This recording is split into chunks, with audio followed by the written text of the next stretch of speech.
अनामिका अजय मिश्रा। वित्त मंत्री निर्मला सीतारमण ने आज 2022-23 का बजट पेश कर दिया। देश के साथ हरियाणा को भी इस बजट से काफी उम्मीदें थीं, लेकिन इस बजट में हरियाणा को क्या मिला? क्या बजट से पहले जो मांग प्रदेश के सीएम ने केंद्रीय वित्त मंत्री के सामने रखी थी, उसे पूरा किया गया? इस रिपोर्ट को देखिए और बजट में हरियाणा को क्या मिला है या क्या क्या मिला है, उसे समझिए।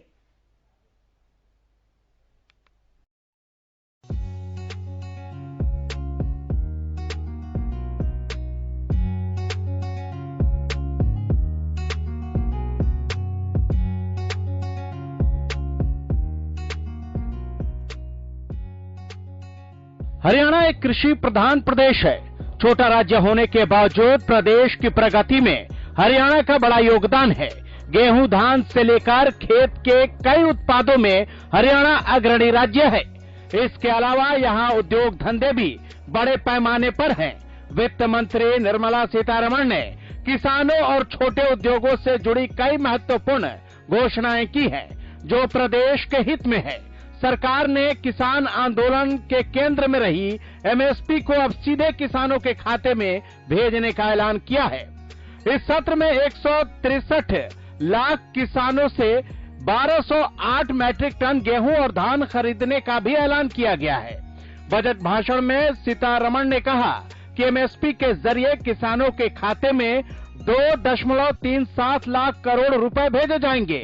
साथ ही वित्त मंत्री ने कहा कि कीटनाशक मुक्त खेती को बढ़ावा देने के लिए कोशिशें जारी हैं। चलिए एक नजर डालते हैं किसानों के लिए केंद्रीय बजट में क्या मिला है।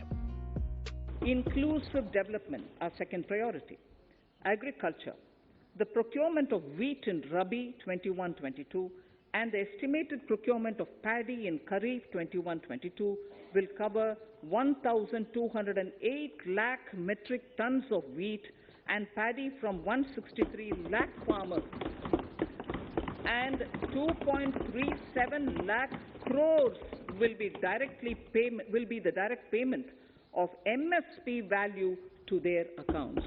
Chemical-free natural farming will be promoted throughout the country with a focus on farmers' lands in 5-kilometer wide corridors along the river Ganga at the first stage.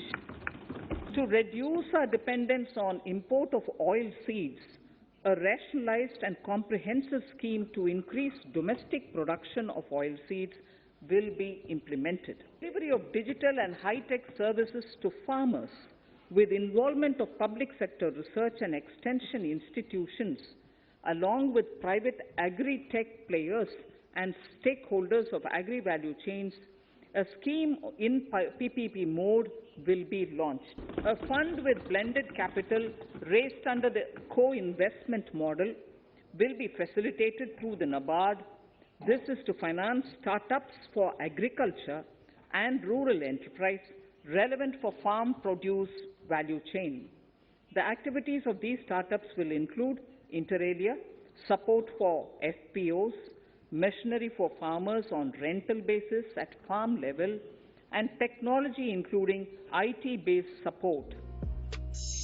किसानों को एमएसपी के लिए 2.7 लाख करोड़ रुपए, मोटे अनाज का उत्पादन बढ़ाने पर फोकस। साल 2023 को मोटा अनाज वर्ष घोषित किया गया। तिलहन की खेती के लिए नई योजना बनेगी। खाने के तेल के इंपोर्ट पर निर्भरता कम होगी। किसानों के लिए ड्रोन को बढ़ावा। नाबार्ड के जरिए एग्री स्टार्टअप को फंडिंग। सिंचाई के लिए केन बेतवा रिवर लिंक पर काम शुरू होगा। केन बेतवा रिवर लिंक के लिए 1400 करोड़ की रकम तय। राज्यों को एग्रीकल्चर यूनिवर्सिटी मजबूत करने के लिए मदद। प्राकृतिक खेती पर फोकस। फल सब्जी के लिए पैकेज की घोषणा होगी। और किसान इससे संतुष्ट नहीं है बजट से, क्योंकि किसान की जो डिमांड थी वो एमएसपी पे गारंटी की थी, वो गारंटी देनी चाहिए। और किसानों के प्रति जो शहादत हुई है, 750 किसान जो मरे हैं, उनके लिए, उनके प्रति इनने कोई सहानुभूति प्रकट नहीं की, उनको कोई मुआवजा नहीं दिया गया अभी तक। ये चीज बहुत ही गलत किया इन्होंने। बजट में ये डिक्लेयर करना था इन्होंने कि हम उनके प्रति जो है पूरे सहानुभूति प्रकट करते हैं। ऐसा कोई एक शब्द भी नहीं कहा गया सरकार की तरफ से। हरियाणा कृषि प्रधान प्रदेश के साथ ही उद्योग धंधों का भी राज्य है। यहाँ गुरुग्राम, फरीदाबाद, सोनीपत और पानीपत जैसे शहरों में कई उद्योग धंधे हैं। इसलिए ये बजट हरियाणा के व्यापारियों के लिए भी काफी अहम रहा। आम बजट में वित्त मंत्री निर्मला सीतारमण ने कहा कि सूक्ष्म, लघु और मध्यम उद्योगों को मजबूत करने के लिए नई योजनाएं बनाई जाएंगी ताकि सूक्ष्म, लघु और मध्यम उद्योगों को बढ़ावा दिया जा सके। सूक्ष्म, लघु एवं मध्यम उद्यमों के लिए कई अहम ऐलान। कॉर्पोरेट टैक्स 18% से कम होकर 15%। मार्च 2023 तक बढ़ाई गई credit guarantee scheme. Emergency credit line guarantee scheme के तहत दिए जाएंगे लोन। ECLGS को 50,000 करोड़ रुपए से बढ़ाकर 5 लाख करोड़ किया गया। इससे 2 लाख करोड़ रुपए का अतिरिक्त लोन मिल सकेगा। उद्यम, ई-श्रम, NCS और असीम पोर्टल को लिंक किया जाएगा। घरेलू उद्योगों की मजबूती पर भी सरकार का पूरा जोर। छोटे और लघु उद्योगों को 2 लाख करोड़ रुपए की मदद दी जाएगी। छोटे उद्योगों को क्रेडिट गारंटी स्कीम से मदद दी जाएगी। बजट से व्यापारी वर्ग खुश हैं। प्रदेश के व्यापारियों ने बजट की जमकर तारीफ की है। बहुत ही ऐतिहासिक बजट है। बहुत ही अच्छे उसमें हमारे लिए चीजें लाई गई हैं। जैसे कॉर्पोरेट टैक्स सरचार्ज है वो 12 से घटा के 7 कर दिया गया है। तो जितने भी हमारी कंपनीज हैं उन सबको इसका बेनिफिट होगा। जो कोविड के टाइम पे एक इमरजेंसी क्रेडिट लाइन की सेवा शुरू की गई थी सबके लिए, इंडस्ट्री के लिए, उसके अंदर आज 1 साल की और बढ़ोतरी की गई है। वो 31/3/2023 तक कर दिया गया है और उसके अंदर 50,000 करोड़ रुपए का अतिरिक्त बजट भी दिया गया है। तो अब बढ़ा के उसको 5 लाख करोड़ तक का कर दिया गया है। कुल मिलाकर सरकार ने किसान आंदोलन स्थगित होने के बाद किसानों के लिए कई बड़े ऐलान किए हैं ताकि किसान आंदोलन के दौरान पंजाब और यूपी के किसानों में जो नाराजगी है उसे कम किया जा सके। भले ही सरकार ने कृषि को लेकर कई बड़े ऐलान किए हों, लेकिन किसान आंदोलन में शहीद हुए किसानों के लिए कोई प्रावधान नहीं होने से नाराजगी भी है। हालांकि व्यापारी वर्ग खुश हैं। Bureau report, Haryana news.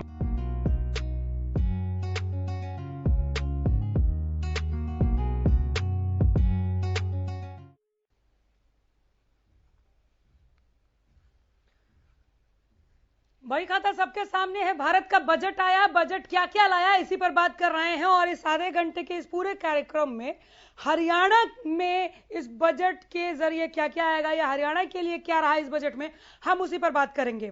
Jayaprakash Bhati Faridabad से, रतिया से अशोक ग्रोवर और न्यूज रूम से हमारे संवाददाता सुशील जुड़ गए हैं। मैं एक एक करके आप तीनों के पास आऊंगी। सुशील, मुझे प्री बजट बैठक की एक एक पंक्ति याद है कि मुख्यमंत्री मनोहर लाल ने क्या क्या सुझाव दिए थे और क्या क्या डिमांड रखी थी निर्मला सीतारमण से हरियाणा के लिए। सबसे पहले जीएसटी शेयर पर बात कर लेते हैं। जीएसटी शेयर को लेकर बहुत मुख्य सुझाव दिया गया था मनोहर लाल की तरफ से। मुख्यमंत्री ने कहा था कि उपयोग या उपभोग पर तो राज्यों को जीएसटी शेयर मिलता है, लेकिन उत्पादन पर जीएसटी शेयर नहीं मिलता। इसलिए जो उत्पादन यूनिट है प्रदेश में, राज्य सरकारें उन पर फोकस नहीं कर पा रही हैं। मिला क्या?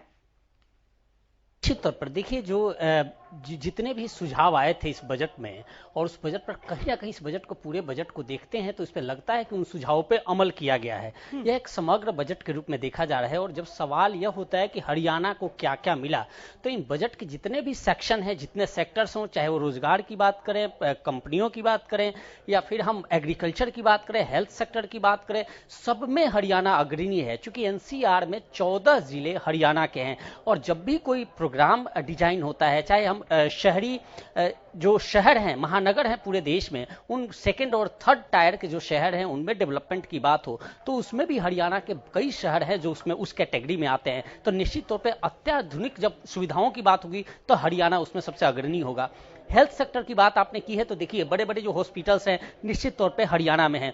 और जो बाहर से उपकरण आएंगे हेल्थ सेक्टर में, उन उपकरणों पे जो छूट मिलेगी तो निश्चित तौर पे हरियाणा के लोगों को उससे मिलेगी ही मिलेगी।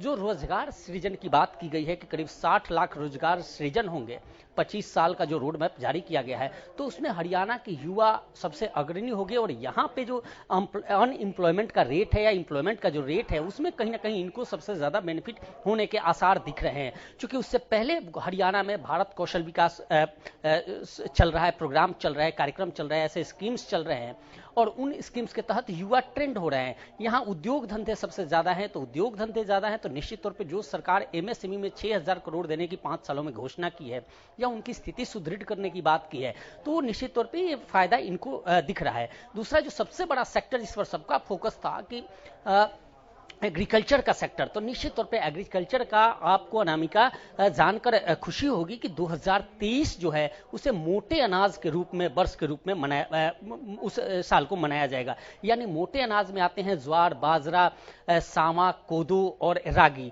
ऐसे जो, और इसमें हरियाणा में बाजरे की खेती सबसे ज्यादा होती है। तिलहन की बात करें तो यहाँ सरसों सबसे ज्यादा लोग उत्पादित करते हैं, कपास उत्पादित होता है। और ऐसे जब ये सरकार इन सेक्टरों पर ध्यान देगी, ऐसे मोटे अनाज का पूरा साल होगा, उस साल को ऐसे बनाएंगे तो निश्चित तौर पे यहाँ के किसानों को फायदा होगा, उनको राहत देगी। किसानों को फायदा दिखा रही है सरकार, लेकिन किसानों की नाराजगी कम नहीं हो रही है। अब आप इसे हठधर्मिता कहें या जो कहें, दिया बहुत कुछ है कृषि वर्ग को सरकार ने, लेकिन एमएसपी पर गारंटी कानून से कम पर वो कुछ नहीं चाहते। बहरहाल हम छोटा छोटा रिएक्शन चाहेंगे आप लोगों से, मुझे आगे भी बढ़ना है, 2 और संवाददाता हैं, औरों को भी हम जोड़ रहे हैं। एनसीआर प्लानिंग बोर्ड की तरफ से सुशील, एक दूसरा सुझाव जो था सीएम की तरफ से वो ये था कि एनसीआर प्लानिंग बोर्ड को मिलने वाली राशि को बढ़ा दीजिए और ब्याज को कम कर दीजिए। मिला? देखिए, ये हरियाणा सरकार ने भी डिमांड किया था और साथ साथ कई राज्य ऐसे हैं जो अपनी अलग तरह की डिमांड किए थे। मुझे लग रहा है कि जो 1 लाख करोड़ का पैकेज राज्य सरकारों को दिया जा रहा है बिना ब्याज का, वो इसी का हिस्सा है, उसी डेवलपमेंट से जुड़ा हुआ हिस्सा है कि आज बजट में इसका राखी गढ़ी के विकास और डेवलपमेंट को लेकर जो सुझाव दिया गया था उस पर कोई अपडेट इस बजट से?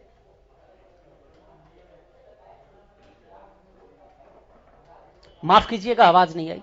राखी गढ़ी के विकास को लेकर बजट में प्रावधान किया जाए, ये भी एक सुझाव दिया गया था प्री बजट में। राखी गढ़ी को कुछ मिला है क्या?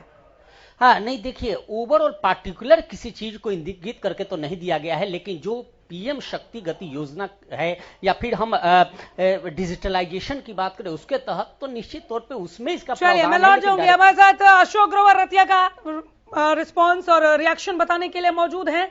मैं आपके पीछे कुछ लोगों को भी देख रही हूँ अशोक, और मैं जुड़ी भी आपसे इसीलिए हूं कि रतिया इस बजट को कितना नंबर दे रहा है और इस बजट को किस तरह से हाथों हाथ ले रहा है या थोड़ा मायूस हुआ है, ये जानने के लिए माइक घुमाना शुरू कर दीजिए और पूछिए कि हरियाणा को इस बजट से कितना फायदा मिलता हुआ रतिया को नजर आ रहा है। देखिए अनामिका, मैं बता दूं कि आज जो केंद्रीय मंत्री, वित्त मंत्री सीतारमण ने जो बजट पेश किया है, निर्मला सीतारमण ने, उसको लेकर आज कई लोग जो है खुश भी हुए हैं। किसान है वो ज्यादातर नाराज हुए हैं इस बजट को लेकर, क्योंकि जो एमएसपी की उनकी मांग है उसमें कुछ नहीं मिला उन्हें। मेरे साथ किसान भी मौजूद है, अन्य शहर के नागरिक मौजूद है, उनसे बातचीत करता हूँ, वो बताएंगे। बिल्कुल। हाँ, सबसे पहले आप आज क्या नाम क्या आपका?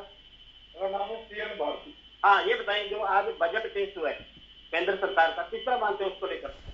आज का बजट है आम जो जनता हिंदुस्तान की 80-85 करोड़, उनके लिए बिल्कुल निराशाजनक। इस बजट में ना तो कोई शिक्षा की बात करी गई है, ना कोई स्वास्थ्य की बात करी, ना कोई महंगाई कम करने की बात की गई है। जहाँ तक जो पैसे लगाने की बात करी गई है वो भी इनडायरेक्टली सारा प्राइवेट कॉर्पोरेट को जाएगा, चाहे वो किसान के नाम पे हो चाहे शिक्षा के नाम पे हो। शिक्षा में पिछले वर्ष से 10,000 करोड़ की वृद्धि की है बजट की, परंतु साथ ही 200 टीवी चैनल खोलने की बात है, तो लगता है ये बड़ा पैसा सारा 200 चैनल जो प्राइवेट सेक्टर में कराएंगे उनको जाएगा। इससे पहले भी शिक्षा के क्षेत्र में बहुत एनजीओ जो है जिनको पास पैसा जा रहे हैं। और सबसे बड़ी जो निराशा, मैं खुद रिटायर्ड कर्मचारी हूँ, पिछले यूनियन में काम करता रहा हूँ, जो बड़ी निराशा लगी है कि इनकम टैक्स की स्लैब को कोई बदला नहीं है, कोई छूट नहीं दी है, जबकि इस कोरोना काल में बहुत कटौतियां कर दी गई, बहुत हमारे डीए कट करे गए, एलटीसी कट करे गए, वेतन में कटौतियां की गई हैं और जो इनकम टैक्स है उसमें भी छूट मिली। आज से 7-8 साल पहले भाजपा जो आज सरकार में है, जब ये विपक्ष में होती थी, ये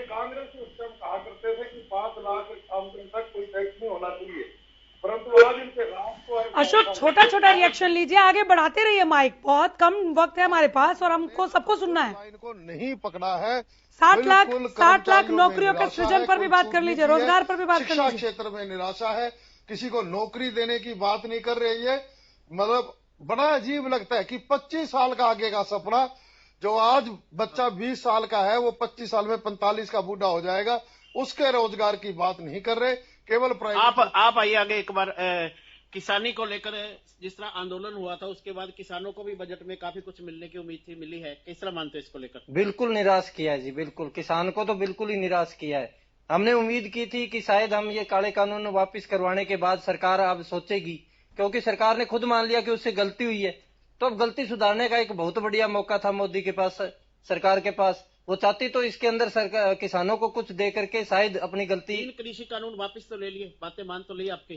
3 कृषि कानून वापस ले लिए, लेकिन दिया क्या है? दिया तो कुछ नहीं ना। यही उम्मीद कर रहे थे कि 3 काले कानून, उन्होंने खुद माने हैं काले कानून है, हमसे गलती हुई है, तो उसके बाद में कुछ देना चाहिए था। 2,07,000 करोड़ 11,000 करोड़ रुपए की कटौती कर दी गई है एमएसपी के ऊपर। 11,000 रुपए की 11,000 करोड़ की कटौती की है। कि फरीदाबाद का रुख करूंगी मैं, जयप्रकाश भाटिया हमारे साथ। जय, मैं चाहूंगी कि फरीदाबाद का मूड क्या है इस निर्मल बजट पर, इस पूरे बही खाते को फरीदाबाद किस तरह से देख रहा है, वो बताइए जरा आप।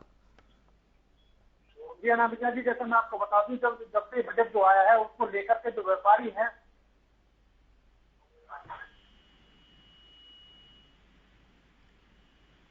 हेलो बोलिए जय, मैं सुन रही हूँ, बोलिए। आपको बता दूं, जब से जो बजट आया है, बजट को लेकर के व्यापारी हैं कहीं ना कहीं खुश दिखाई दे रहे हैं। बजट को लेकर के व्यापारी हैं कहीं ना कहीं खुश दिखाई दे रहे हैं। जो इनकी उम्मीदें थी उस बजट को लेकर के, उस बजट पर सरकार खरी उतरी है, जिसको लेकर के जो बल्लभगढ़ के जो व्यापारी हैं वो कहीं ना कहीं जश्न मना रहे हैं। और लोग मिठाई खिला करके लोग अपना जो बजट आया है उसको लेकर के, देखिए मैं आपको साफ तौर पर दिखाना चाहूंगा। देखिए व्यापारी हैं जो यहाँ खड़े हुए हैं, और जो आज बजट जो आया उसको लेकर के कहीं ना कहीं इन लोगों के अंदर भी खुशी का माहौल है, और एक आपस में एक दूसरे को मिठाई खिला करके जो बजट आया उसकी बधाई आपस में दे रहे हैं जो लोग। जी, व्यापारियों के लिए लेकिन इन लोगों से बात करने की कोशिश करने की, इनकी जो उम्मीदें थी बजट को लेकर के। ठीक। सर क्या नाम है आपका? मेरा नाम प्रमोद बंसल। जो आज बजट आया है उसको लेकर के कितनी उम्मीदें थी सरकार से, और जो बजट आया कितना खरी उतर पाई है सरकार बजट को लेकर के आप लोग? सरकार से जो उम्मीदें थी बजट के लिए वो पूरी तौर से तो खरी नहीं उतरी है, लेकिन ठीक है जो भी आया है इसमें किसानों का ध्यान रखा गया है, मिडिल क्लास का तो ध्यान नहीं रखा गया है।